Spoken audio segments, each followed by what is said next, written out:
Assalamualaikum warahmatullahi wabarakatuh. Selamat pagi, selamat siang, selamat sore, malam, ataupun tengah malam untuk mahasiswa yang mengambil mata kuliah pemrograman berbasis objek satu. Oke, baik teman-teman. Ya, kita sampai di pertemuan yang ke-6, masih membahas tentang karakteristik dari pemrograman berorientasi objek, ya, yaitu karakteristik yang ketiga yang diberi nama polymorphism atau polimorfisme.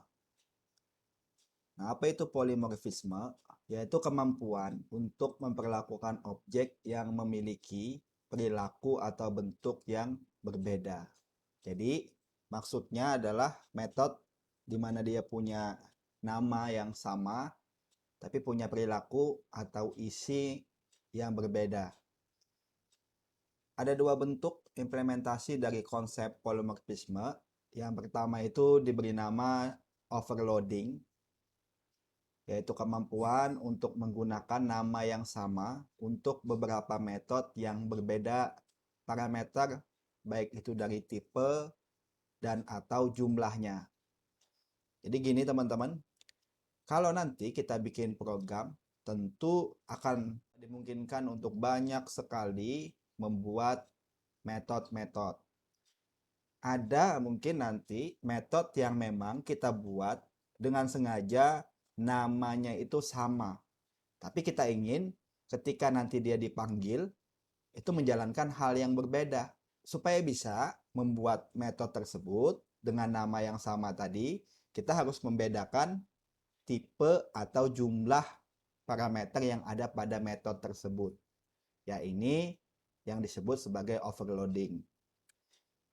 Kemudian yang kedua, polimorfisme ada juga yang disebut sebagai overriding, yaitu kemampuan subkelas untuk menimpa metode dari superkelas dengan cara menggunakan nama dan parameter yang sama pada metodenya. Nah, jadi kalau kita membuat metode yang namanya sama, parameternya pun sama, tapi dia berada pada kelas turunan atau subkelas, kita bikin memang untuk menggantikan metode yang ada pada superkelas yang tadi nama dan parameternya sama, maka itu disebut sebagai overriding. Ya, jadi kalau satu kelas membuat nama metode dan parameternya yang sama itu nggak boleh. Harus dibedakan tadi dari tipe atau jumlah parameternya. Tapi kalau nanti ada kita bikin metode, nama dan parameternya sama, tapi dia berbeda kelas. Ya, satu merupakan kelas induk atau superkelas, satunya itu merupakan kelas turunan atau subkelas. Nah, di dalamnya ada nama dan parameter yang sama. Itu boleh-boleh saja, ya memungkinkan saja. Apalagi tadi misalnya kita buat dengan tujuan memang sengaja agar dia bisa menggantikan atau menimpa metode dari superkelasnya. Nah, itulah yang disebut sebagai overriding. Contoh misal overloading, ya teman-teman bentuknya kayak gini. Kita lihat nama-nama metodenya saja ya, tidak perlu isi dulu biar lebih gampang membayangkannya. Di sini ada kelas lingkaran. Kemudian kita buat metode dengan nama gambar lingkaran, ya tipenya void. Nah, yang dilihat nanti adalah parameternya ini teman-teman. Saat metode yang pertama namanya gambar lingkaran, itu tanpa parameter. Apakah kita boleh membuat nama metode yang sama lagi, ini gambar lingkaran lagi?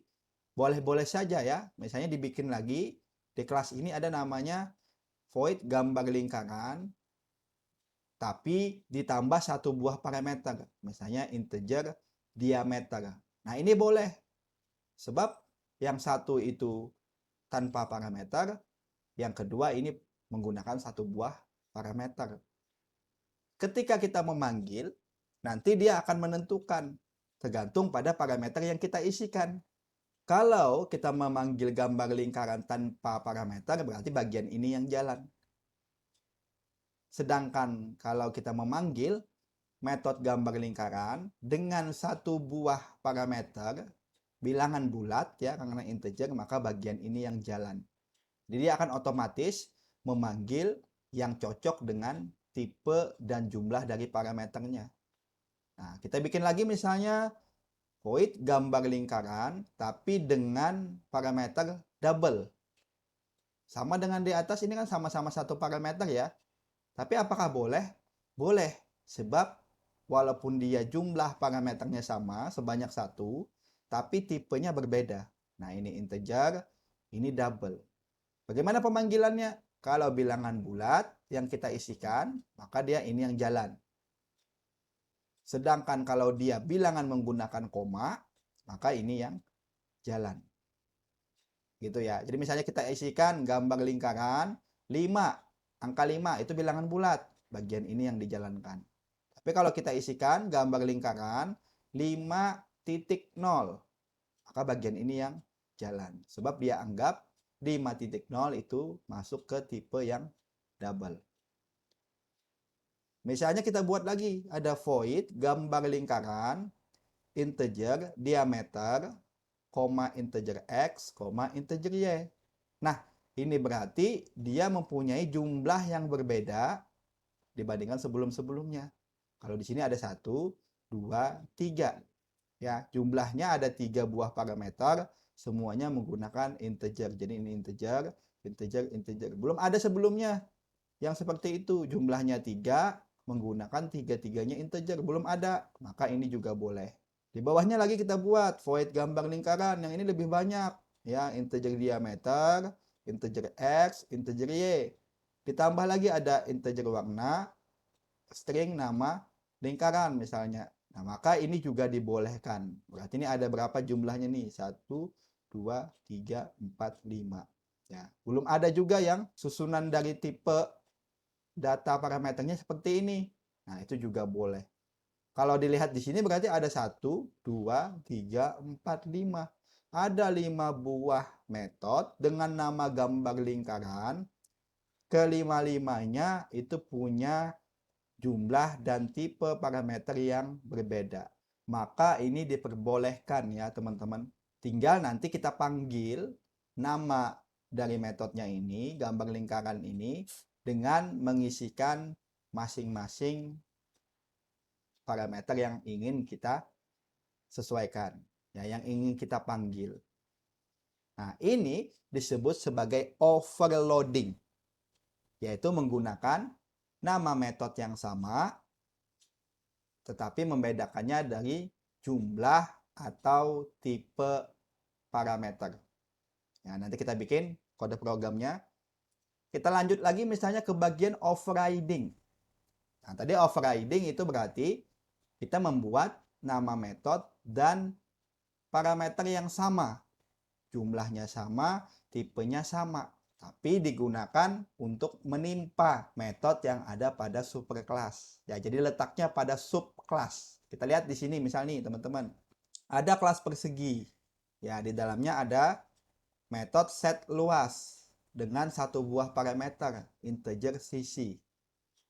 Ya kan? Kemudian di sini ada cetak info yang tanpa parameter. Kelas persegi ini kemudian kita inheritance, kita wariskan ke kelas kubus.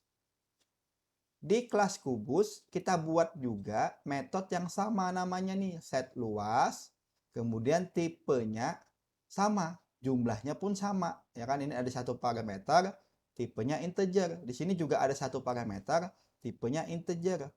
Namanya kebetulan sama gitu ya. Walaupun namanya berbeda tapi dia integer, itu yang dilihat ya teman-teman ya. Bukan nama parameternya yang dilihat, tapi tipe dari parameternya.